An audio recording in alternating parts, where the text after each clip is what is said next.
Have you ever won an argument and lost something far more valuable?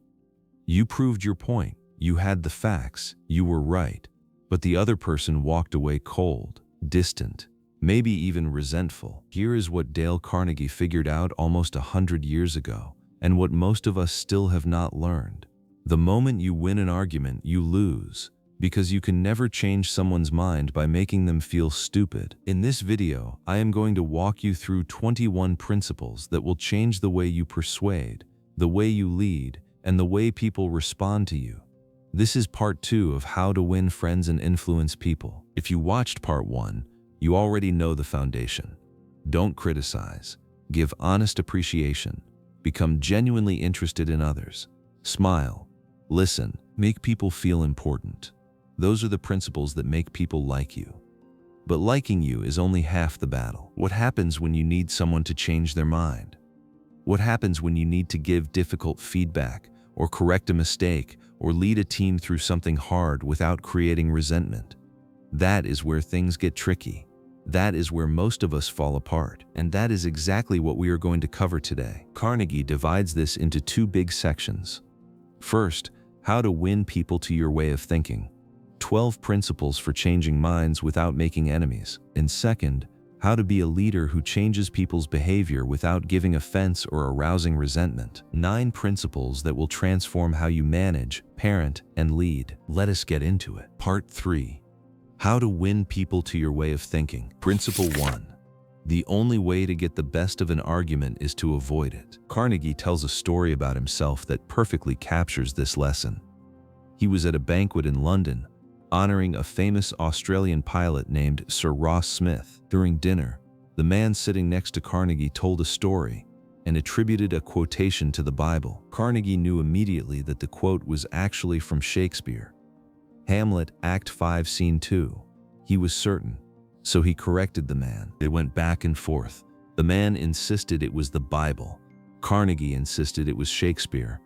Finally, Carnegie turned to his friend Frank Gammond, a Shakespeare scholar sitting on his other side, and asked him to settle it. Gammond kicked Carnegie under the table. Then he said, "Dale, you are wrong. The gentleman is right. It is from the Bible." On the way home, Carnegie confronted Gammond. "Frank, you know that quotation was from Shakespeare." And Gammond replied, "Yes, of course, Hamlet, but we were guests at a festive occasion. Why prove to a man he is wrong? Is that going to make him like you? Why not let him save face? He did not ask for your opinion. He did not want it. Why argue with him?" Think about that. Carnegie was right, dead right. But what did being right actually cost him? It made the other man uncomfortable. It put his friend in an awkward position, and it accomplished absolutely nothing positive. Carnegie says he learned a lesson that night he never forgot. And after decades of watching thousands of arguments, he came to one conclusion. There is only one way to get the best of an argument, and that is to avoid it entirely. Now, I know what you might be thinking, but what if I am right?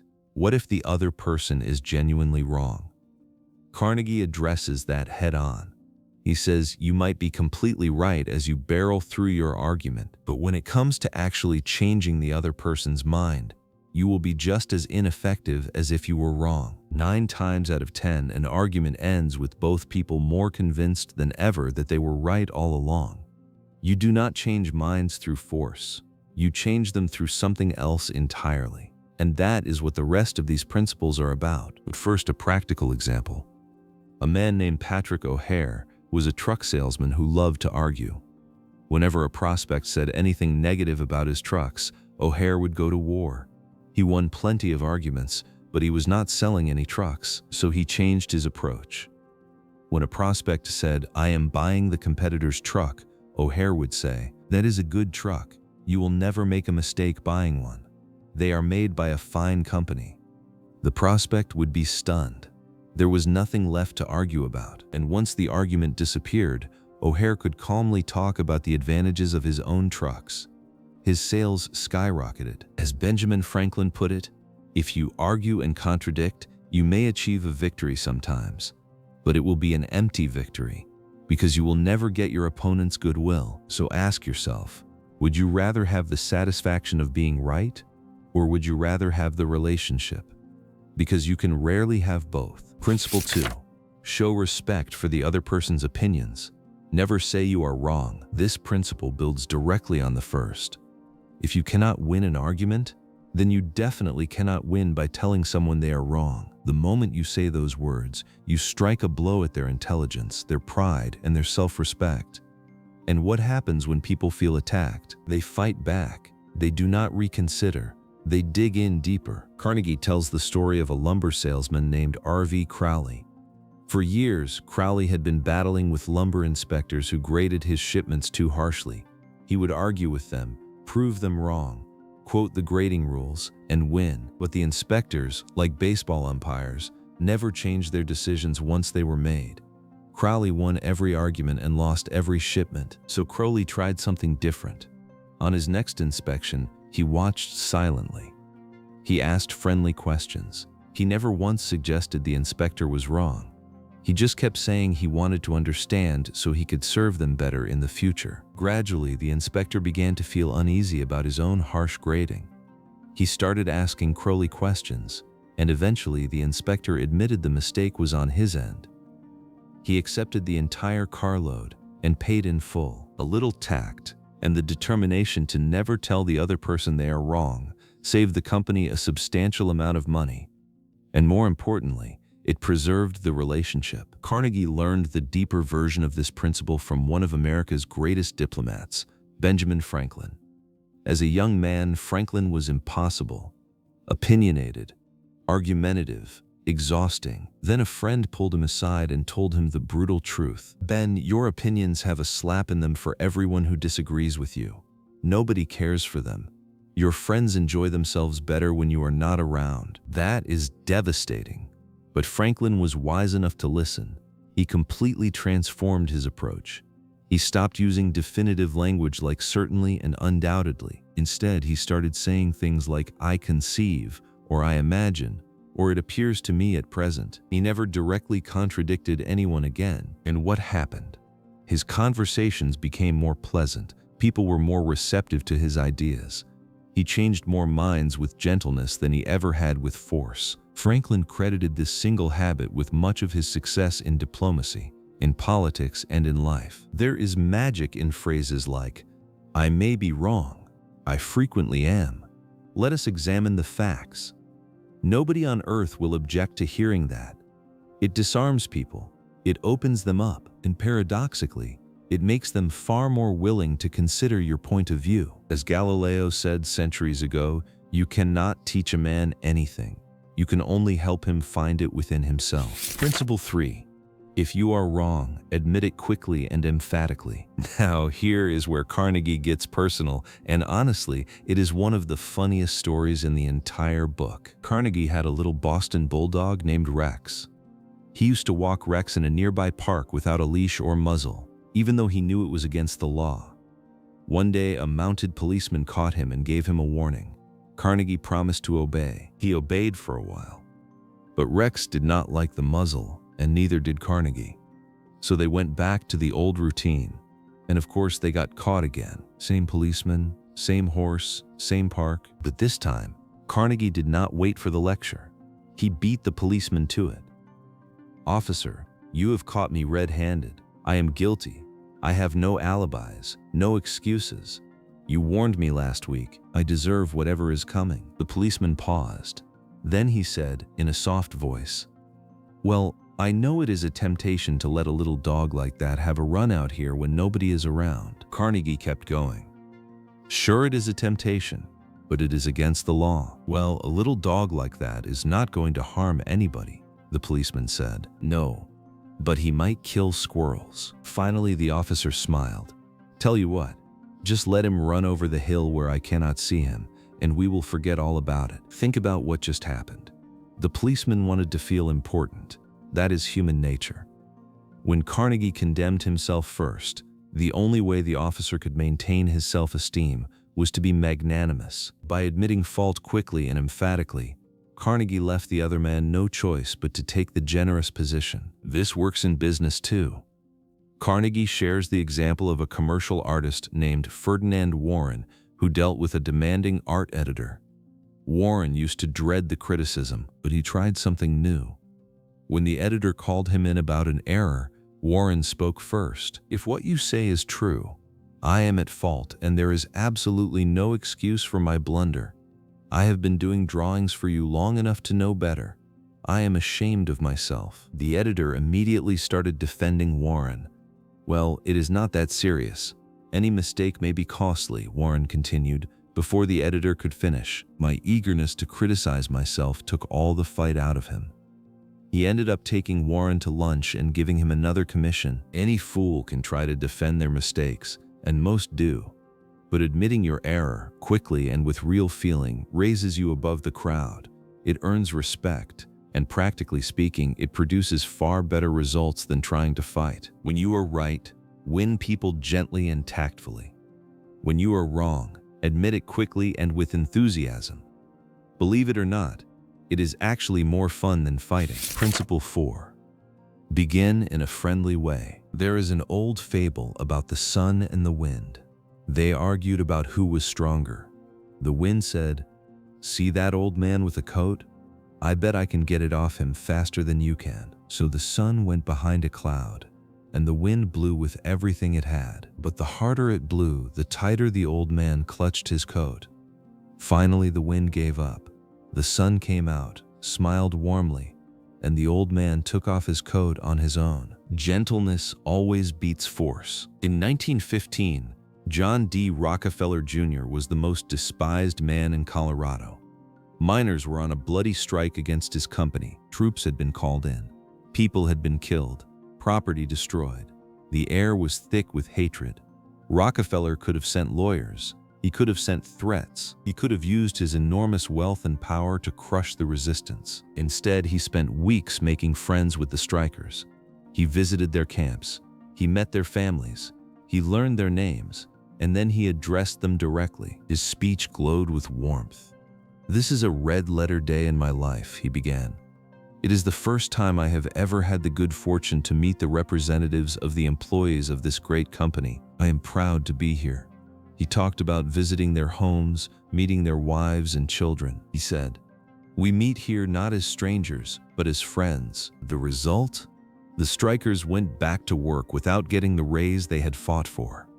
Not because Rockefeller bullied them, because he won them over with friendliness so genuine that it dissolved their hostility. Suppose he had taken a different approach. Suppose he had argued, hurled facts in their faces, told them they were wrong. More anger, more hatred, more revolt. But friendliness achieved what force never could. Carnegie also shares a smaller, more relatable example.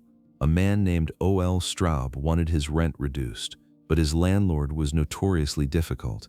Every other tenant had tried complaining, demanding, threatening. It never worked. Straub took a completely different approach. He wrote the landlord a letter saying he was moving out when the lease expired. When the landlord came to see him, Straub met him at the door with warmth and enthusiasm. He praised the building. He complimented the landlord's management. He told him how much he loved living there but simply could not afford it. The landlord was stunned. He was used to nothing but complaints. He not only reduced the rent, he offered to redecorate the apartment. Straub got everything he wanted, not by fighting, but by being the one person who treated the landlord with friendliness and appreciation. As Lincoln put it, "A drop of honey catches more flies than a gallon of gall." If you want someone to come to your side, do not come at them with your fists doubled.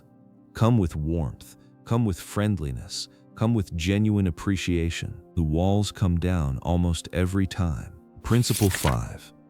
Get the other person saying yes, yes immediately. This is one of the most psychologically powerful techniques in the entire book, and it goes back more than 2,000 years to the philosopher Socrates. Here is the science behind it.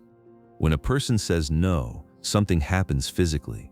Their entire system, glandular, nervous, muscular, gathers itself into a condition of rejection. Everything in them pulls back, withdraws, braces against acceptance.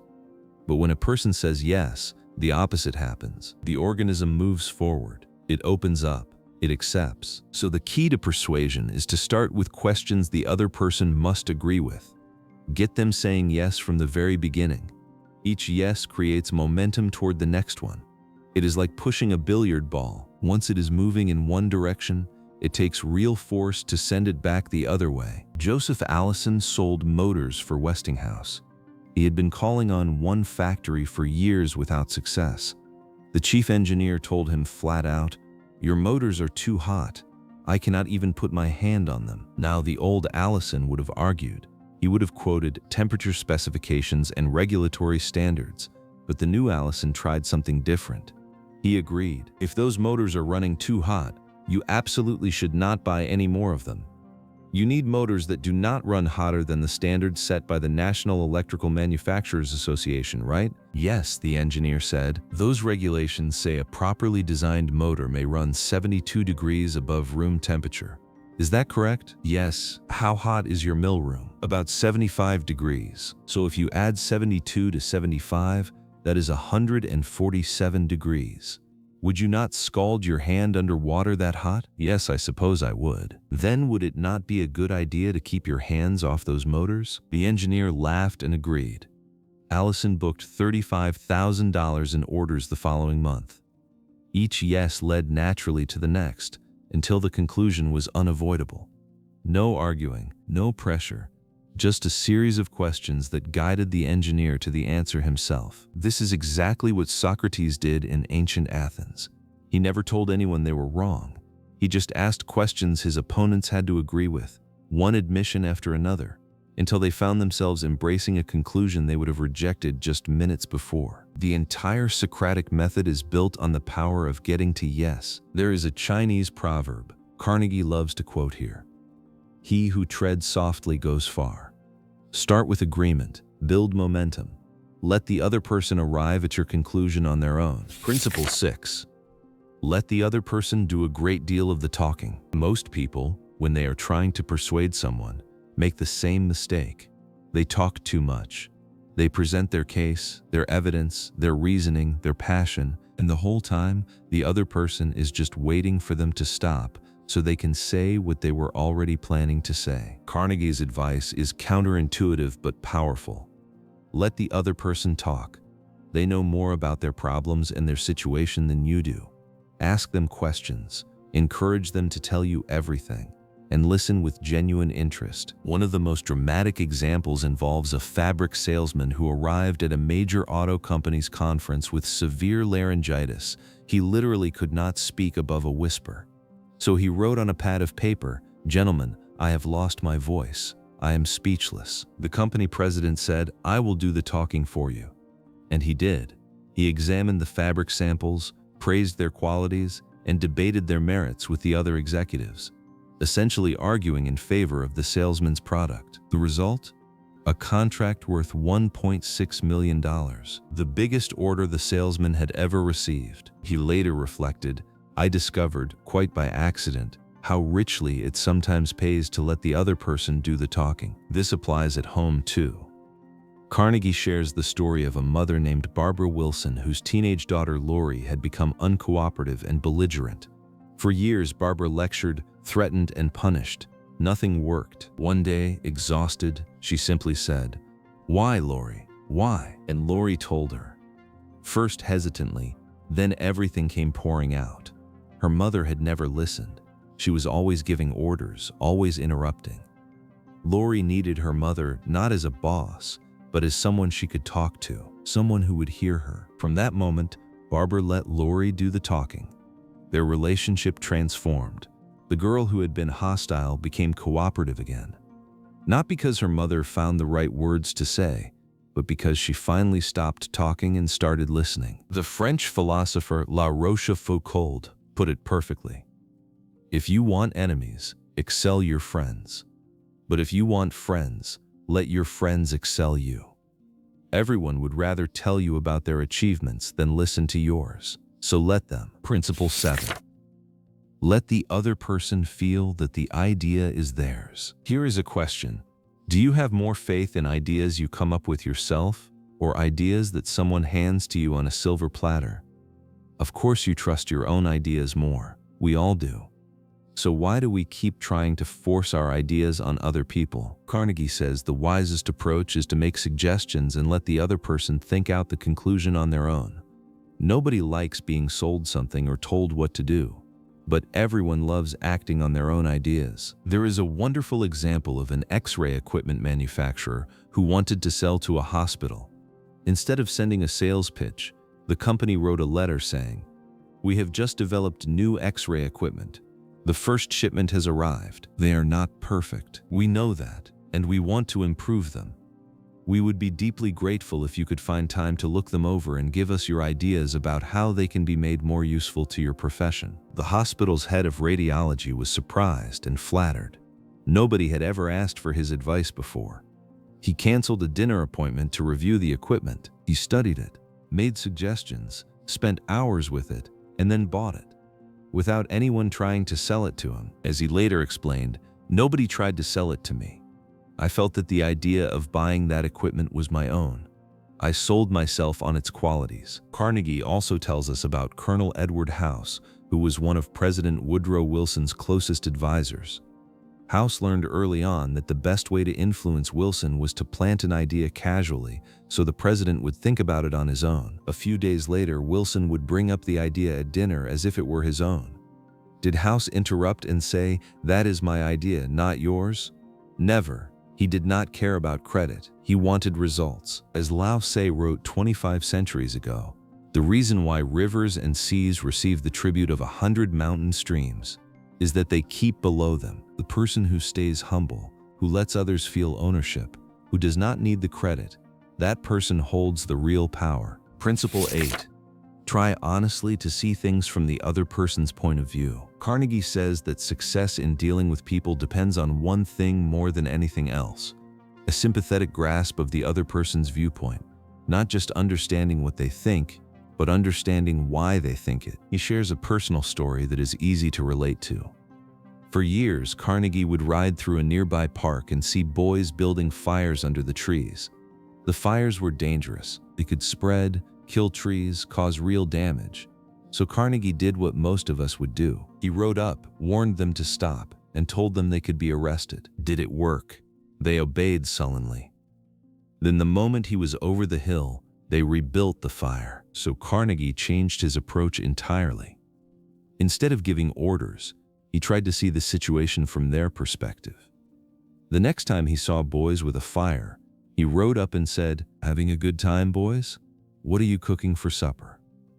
I loved building fires when I was a boy, and I still do. But you know, they are dangerous here in the park. Other kids see your fire, build their own, and do not put them out. Then the dry leaves catch and we lose the trees. I do not want to be bossy or interfere with your fun, but would you mind raking the leaves away from the fire? And next time, would you build it over in the sand pit where it cannot do any harm?" What a difference. No threats, no authority, just genuine understanding of their viewpoint combined with a friendly suggestion. The boys cooperated willingly. No resentment, no sullenness, because Carnegie had treated them the way he would want to be treated in their position. Now think about the last difficult conversation you had. Did you spend any time beforehand genuinely imagining what it felt like to be the other person? Most of us do not. We rehearse what we want to say. We build our case. Carnegie says flip it. Stop thinking about your argument and start thinking about theirs. Carnegie also shares the story of Elizabeth Novak, a woman in Australia who was 6 weeks late on her car payment. She got a nasty phone call from the collections agent threatening further action. Instead of becoming defensive, she tried to see the situation from his perspective. She apologized for causing him inconvenience. She said she must be his most troublesome customer. His tone changed immediately. He reassured her that she was far from being his most difficult case. He started telling her about customers who were genuinely rude, who lied to him, who avoided his calls.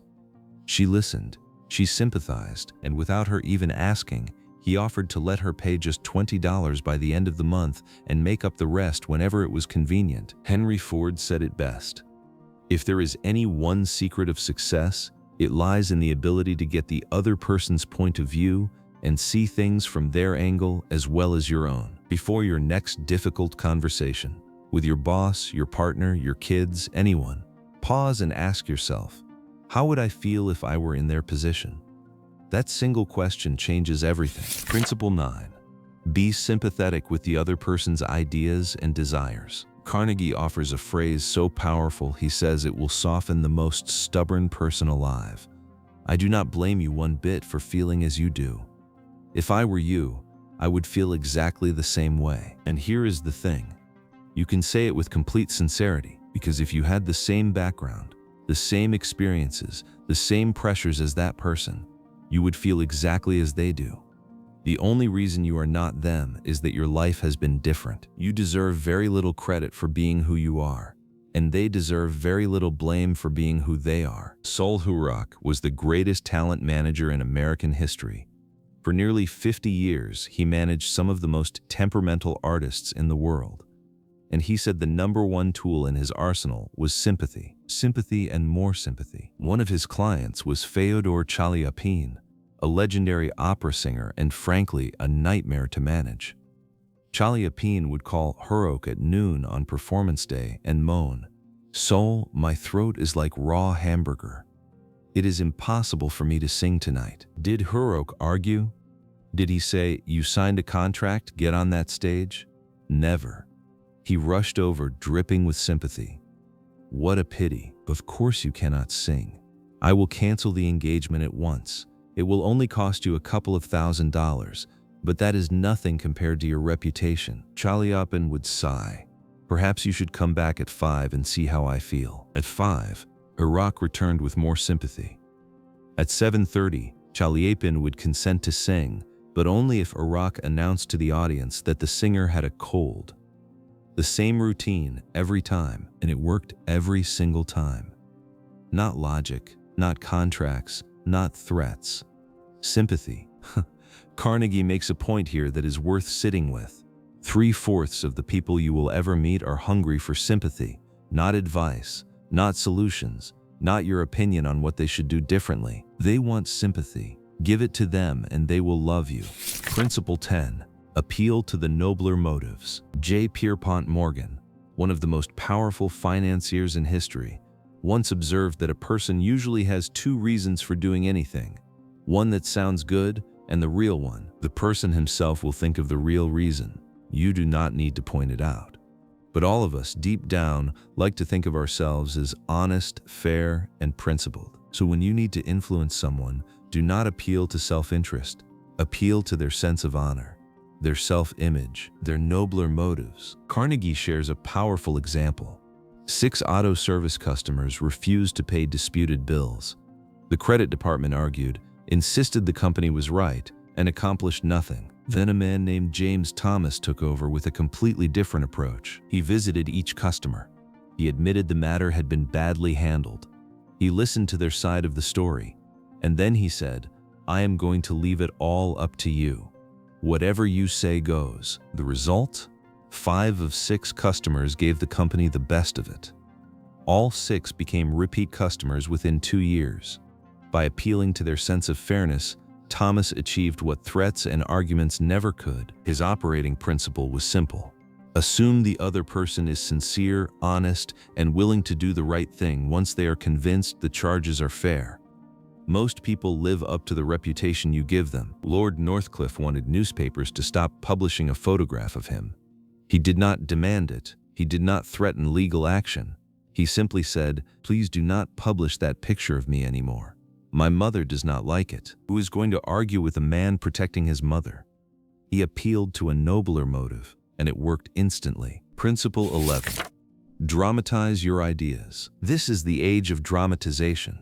Television does it, movies do it, advertisers do it. Merely stating a truth is not enough anymore. The truth has to be made vivid, interesting, memorable. You have to use showmanship. James Boynton had to present a market report about cold cream to a demanding advertising executive. His first visit was a disaster. He showed up with data and charts, and the executive just argued about methodology. 10 minutes, then out the door. On his second visit, Boynton tried something completely different. He walked in, opened a suitcase, and dumped 32 jars of competing cold creams on the executive's desk. Each jar had a tag with the research findings, same facts as before. But this time, dramatized. There was no more arguing. The executive picked up jar after jar, read each tag, asked questions. A 10-minute meeting stretched to an hour. Same information, completely different presentation, completely different result. Carnegie also tells the story of a cash register salesman named Jim Yeamans who called on a neighborhood grocer. Instead of just explaining that the old registers were costing the grocer money, Yeamans threw a handful of pennies on the floor and said, "You are literally throwing away pennies every time a customer goes through your line." The sound of coins hitting the floor got instant attention. He closed the sale. If you want someone's attention, whether at work, at home, or anywhere else, do not just tell them, show them. Make it vivid, make it real. Dramatize your ideas. Principle 12. Throw down a challenge. The final persuasion principle is one of the most primal. When nothing else works, throw down a challenge. The desire to excel, to compete, to prove your worth, that is one of the deepest forces in human nature. Charles Schwab had a steel mill that was not meeting its quota. The manager had tried everything, coaxing, pushing, threatening, swearing, nothing worked. So Schwab visited the mill at the end of the day shift and asked the workers, "How many heats did your shift make today?" 6, they said. Without a word, Schwab picked up a piece of chalk and wrote a big number 6 on the factory floor. Then he walked away. When the night shift came in, they saw the 6 and asked what it meant. The big boss was here. He asked how many heats the day shift made. The next morning, the 6 had been erased and replaced with a 7. When the day shift saw that 7, they were fired up. By the end of their shift, they left a swaggering 10 on the floor. Within days, this mill, which had been the worst performer in the plant, was outperforming every other one. No threats, no bonuses, no speeches, just a number on a floor and the primal desire to win. Frederick Hertzberg, one of the great behavioral scientists, studied what actually motivates people at work. It was not money, it was not benefits, it was not working conditions.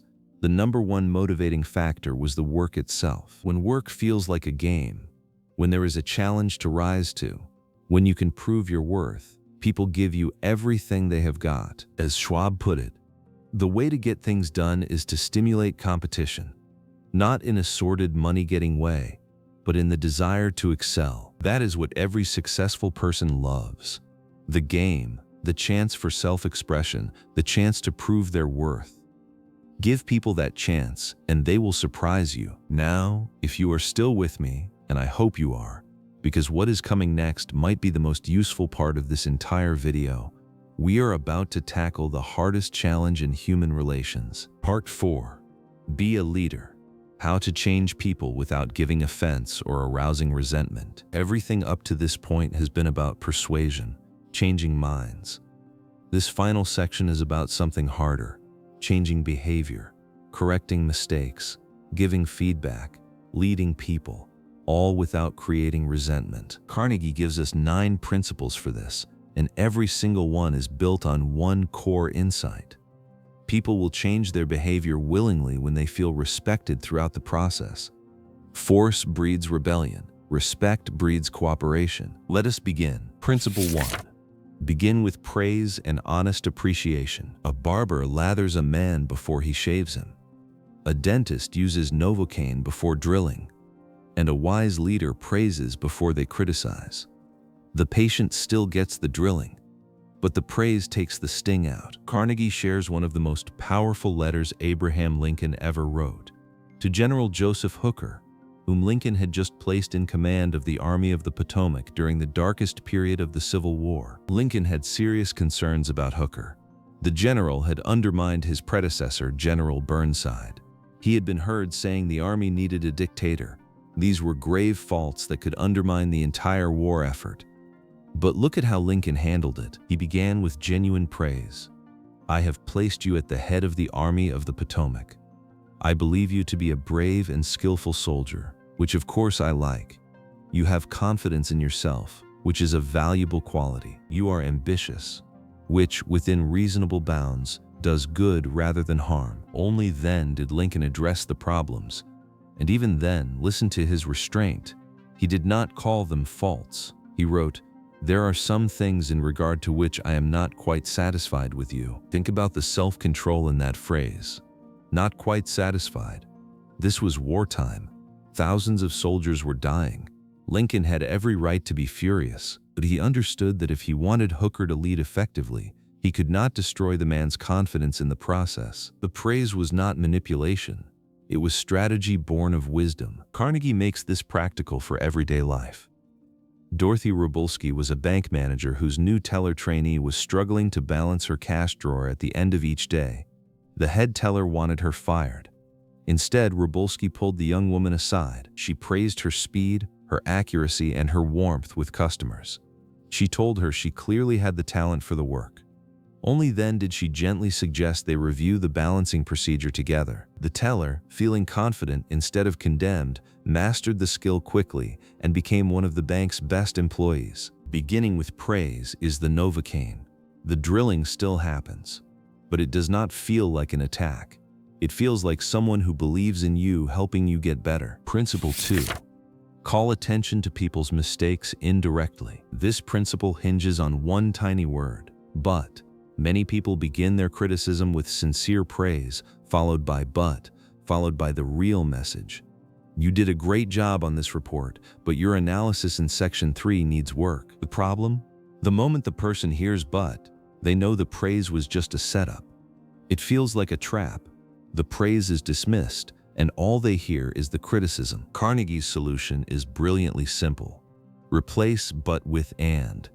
Instead of, "Your grades improved this term, but your algebra needs work," try this. "Your grades improved this term, and if you keep putting in that same effort, your algebra will catch up with everything else." Same message, completely different feeling.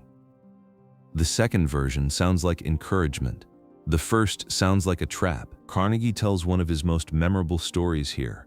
Charles Schwab was walking through a steel mill and saw several employees smoking directly beneath a no smoking sign. What would most managers do? Point at the sign, bark an order, maybe write someone up. Schwab walked over, handed each man a cigar and said, "I will appreciate it, boys, if you will smoke these on the outside." Not a word about the sign, not a word about the rules. Everyone knew what had happened. But Schwab handled it so gracefully that instead of feeling reprimanded, those men felt respected. They admired him for it. You could not help but like a man like that. There is another example from a woman named Marge Jacob, whose construction workers were leaving lumber debris scattered across her front yard every day. Instead of complaining, she and her children cleaned up the mess themselves each evening, piling the wood neatly in a corner. The next morning, she told the foreman, "I am really pleased with how the front lawn looked last night. Nice and clean, does not offend the neighbors." From that day on, the workers cleaned up after themselves without being asked. She never criticized. She just set the standard silently, then praised the results she wanted to see. The key to this principle is subtlety. You are still communicating the same message, you are still addressing the problem, but you are doing it in a way that does not wound pride or create resentment. And when people do not feel attacked, they are far more willing to change. Principle 3. Talk about your own mistakes before criticizing the other person. When Carnegie was working with his young niece Josephine, who had come to New York to be his secretary, he found himself about to criticize her work. But he caught himself. Wait a minute, he thought. You are twice her age with 10,000 times more experience. How can you expect her to have your judgment? And honestly, what were you doing at 19? Remember the ridiculous mistakes you made? So instead of pointing out her errors with authority, he said something like, "You have made a mistake, Josephine, but the Lord knows it is no worse than many I have made. You were not born with judgment. That comes only with experience. And you are better than I was at your age. I have been guilty of so many silly things myself that I have very little reason to criticize anyone." Think about how much easier it is to hear criticism from someone who has just admitted their own imperfections. It does not feel like a lecture from a superior. It feels like advice from someone who understands because they have been there. Carnegie shares a dramatic historical example. Prince von Bülow was the imperial chancellor of Germany under Kaiser Wilhelm II.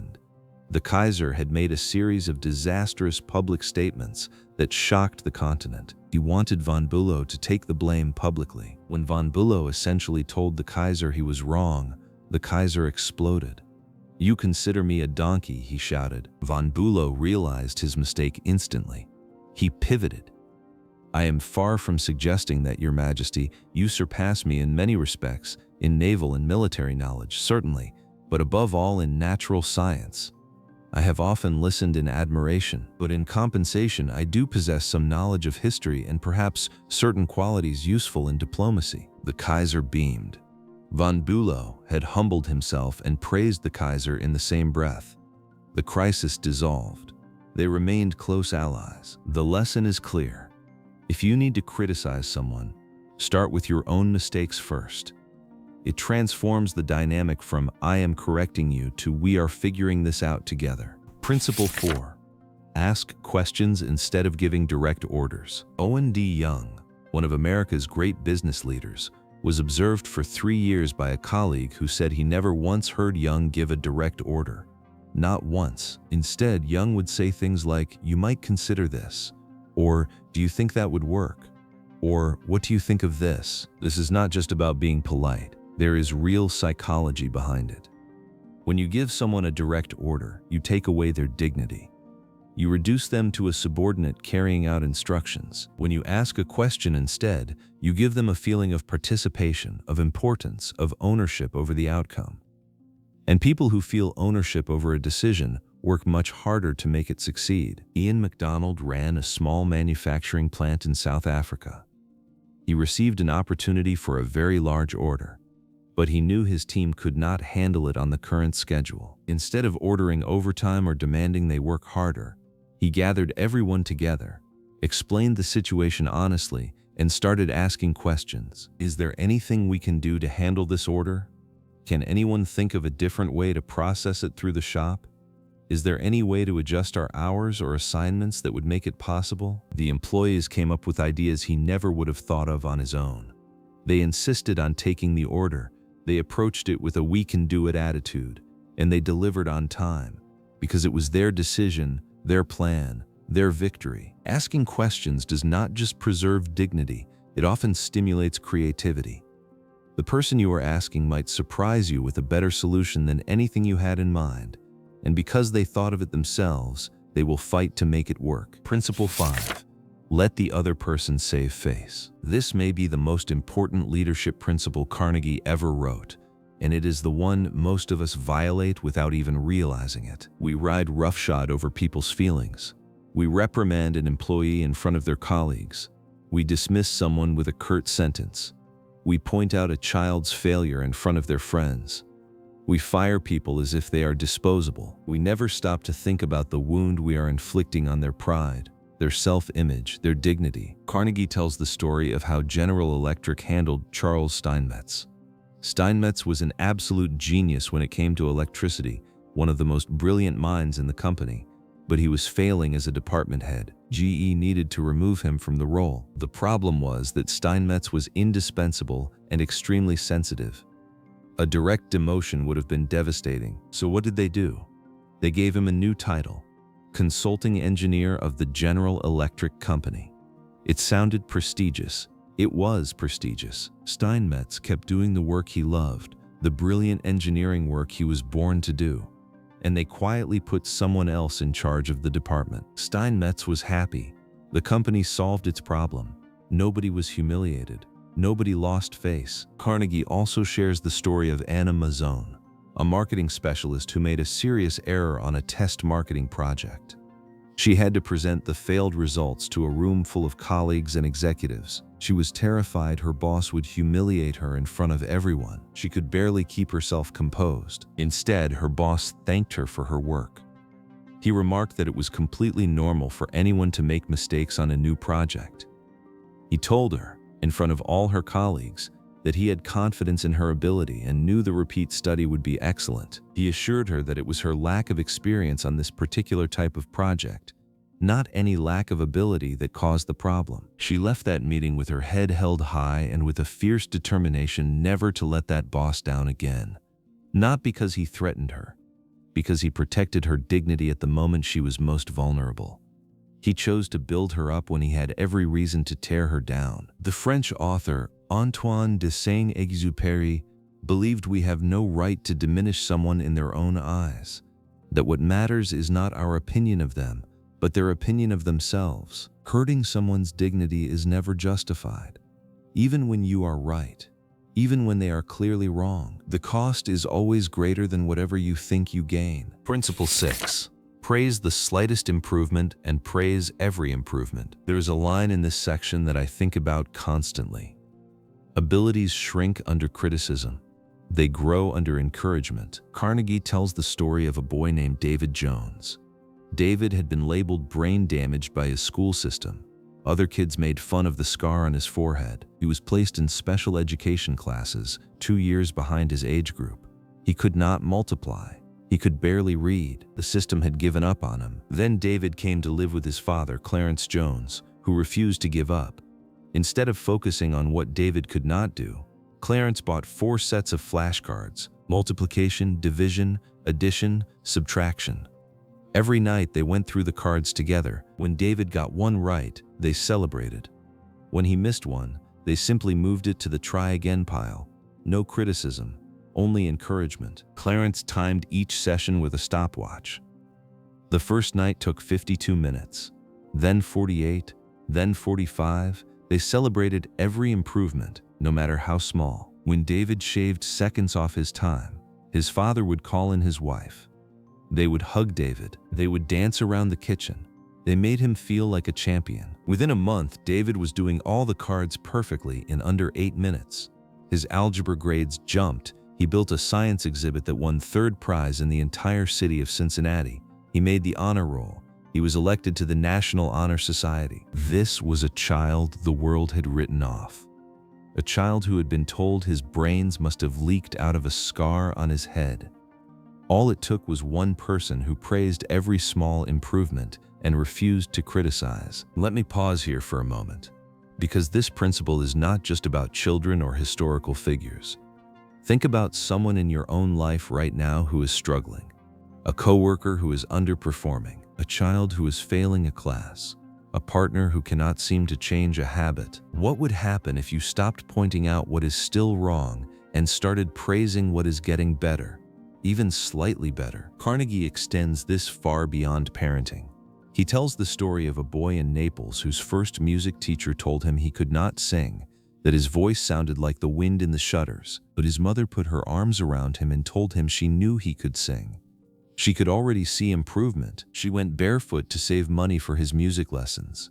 That boy was Enrico Caruso, who became the greatest opera singer of his generation. He tells the story of a young man in London so discouraged by rejection that he considered ending his life. Then one editor accepted a single story and gave him recognition. That encouragement changed everything. The young man was Charles Dickens. You have the power to transform someone's life with encouragement, not empty flattery. Specific, sincere praise for real improvement, no matter how small. Praise the slightest improvement. Praise every improvement, and watch what happens. Principle 7. Give the other person a fine reputation to live up to. If you want to improve a person in a certain area, act as though that quality is already one of their outstanding characteristics. Give them a reputation to live up to, and they will move mountains rather than disappoint you. Carnegie tells the story of a 4th grade teacher named Ruth Hopkins in Brooklyn. On the first day of school, she looked at her class roster and felt a knot in her stomach. In her class this year was Tommy T., the school's most notorious troublemaker. His previous teacher had spent the entire year complaining about him to anyone who would listen, but Mrs. Hopkins decided to try something different. On the first day, as she greeted each student, she came to Tommy, looked him straight in the eyes, and said, "Tommy, I understand you are a natural leader. I am going to depend on you to help me make this class the best class in the 4th grade this year." She reinforced this message every single day. She complimented him. She gave him responsibility. She treated him like the leader she had described, and Tommy became that leader. With a reputation like that to live up to, even a 9-year-old could not let her down. The worst troublemaker in the school became one of her best students. not because she punished him into submission, because she believed in him out loud, and he rose to meet that belief. There is another example that is almost hard to believe. A woman named Georgette LeBlanc had a servant everyone called Marie the dishwasher. Marie was plain, defeated, seemingly without any spark. One day, LeBlanc said to her, "Marie, you do not know what treasures are within you." Marie froze. She did not dare move. Then she went back to the kitchen and repeated what she had been told. Nobody laughed. Something shifted. Marie began taking care of herself. Her appearance changed. Her posture changed. Her entire demeanor transformed. Within 2 months, she announced her marriage. One sentence about her hidden worth had changed the trajectory of her life. Give a dog a bad name and you may as well hang him. But give him a good name and see what happens. People rise or fall to match the expectations we set for them. Set the bar high sincerely and watch them reach. Principle 8. Use encouragement. Make the fault seem easy to correct. Carnegie tells a story about a bachelor friend who wanted to learn to dance. His first teacher told him he was hopeless, that he was doing everything wrong and needed to start completely over. He quit on the spot. His second teacher looked at the same dancing and said it was a bit old-fashioned perhaps, but the fundamentals were all there. She told him he had a natural sense of rhythm, that he was really a natural-born dancer. Same person, same skill level, same terrible dancing. But the second teacher made it seem easy. She framed the challenge as manageable, and so he improved. He wanted to practice. He looked forward to lessons because someone had told him he could do it. There is a pattern running through everything Carnegie teaches. When you tell someone they are stupid or hopeless at something, you destroy every reason they have to try. But when you use encouragement, when you make the challenge seem manageable, when you show them that progress is not only possible but already happening, you light a fire that burns on its own. This connects back to David Jones and his flashcards. His father did not say math is impossibly hard, but you need to learn it anyway. He made it a game. He celebrated progress. He made multiplication feel conquerable. And David conquered it. Ely Culbertson became the world's greatest bridge player. But he never would have pursued the game at all if a woman named Josephine Dillon had not told him he had a genius-level talent for cards. Before her encouragement, nobody even wanted to play with him. The difference between someone who improves and someone who gives up often comes down to this single question. Did someone make the thing seem possible, or did someone make it seem hopeless? If you want someone to improve, be generous with your encouragement. Make the fault seem easy to correct. Light the path forward instead of slamming the door. Principle 9. Make the other person happy about doing the thing you suggest. The final principle in the entire book is about something deceptively simple. Framing. How you present a request determines whether someone does it grudgingly or gladly. When Woodrow Wilson needed to send a peace emissary to Europe during World War I, his Secretary of State, William Jennings Bryan, desperately wanted the job. But Wilson chose Colonel Edward House instead. House had to break this news to Bryan without crushing him. He did not say, "Sorry, you did not get the assignment." Instead, he told Bryan that the president believed he was too important for such a mission, that his presence would attract too much attention, that his value to the administration was too great to risk on a single trip. Bryan was not being passed over.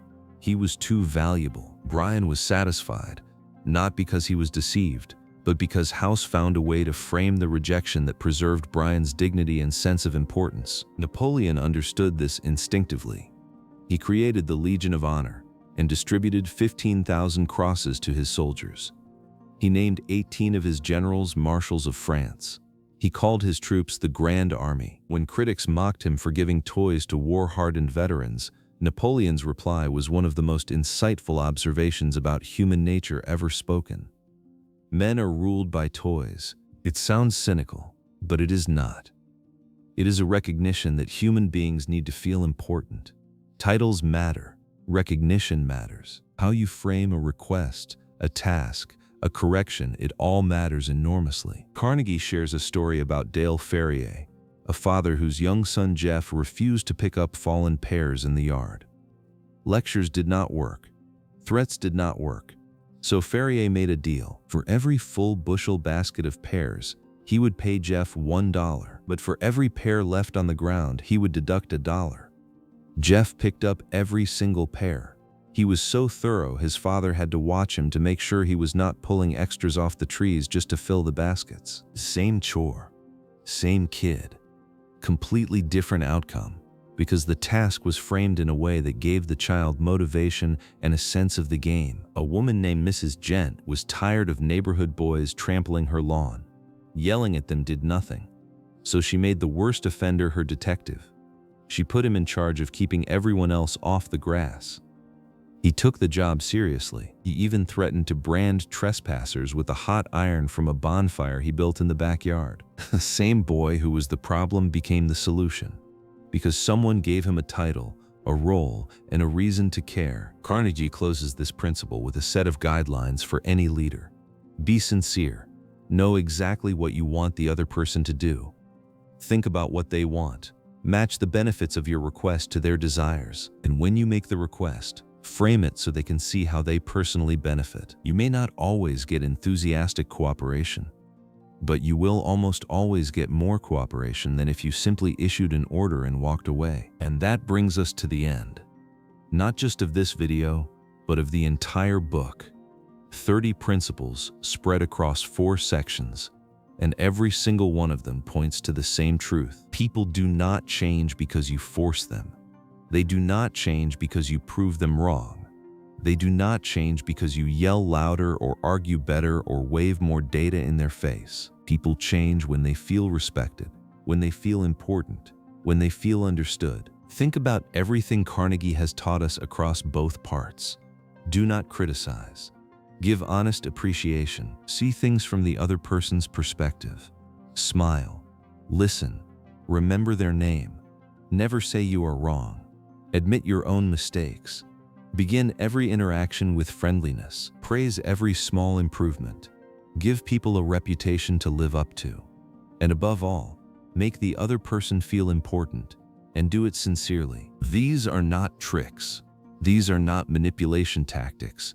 This is a way of living that recognizes something fundamental about human nature. We are emotional creatures who crave importance, understanding, and connection. The person who learns to give those things genuinely and consistently will never struggle for friends, influence, or success. Dale Carnegie was a farm boy from Missouri who failed at selling, failed at acting, and nearly gave up on life. He became one of the most influential teachers in history by discovering one simple truth: you can change the world, but only by changing how you treat the people in it. Take a moment to reflect on that. Which of these 21 principles hit you the hardest? Which one are you going to try this week? Drop it in the comments. I read every single one. If you want to read the full book, I have put links to get it on Amazon and listen free on Audible in the description below. This book has sold tens of millions of copies for a reason. It works. If you have not watched part 1, the link is right on the channel. It covers the foundation, how to stop criticizing, how to make people like you, why appreciation is the most powerful force in human relationships. And if this video gave you something useful, subscribe. I break down many life-changing books every week. The next one might be the book that changes everything for you. I will see you in the next one.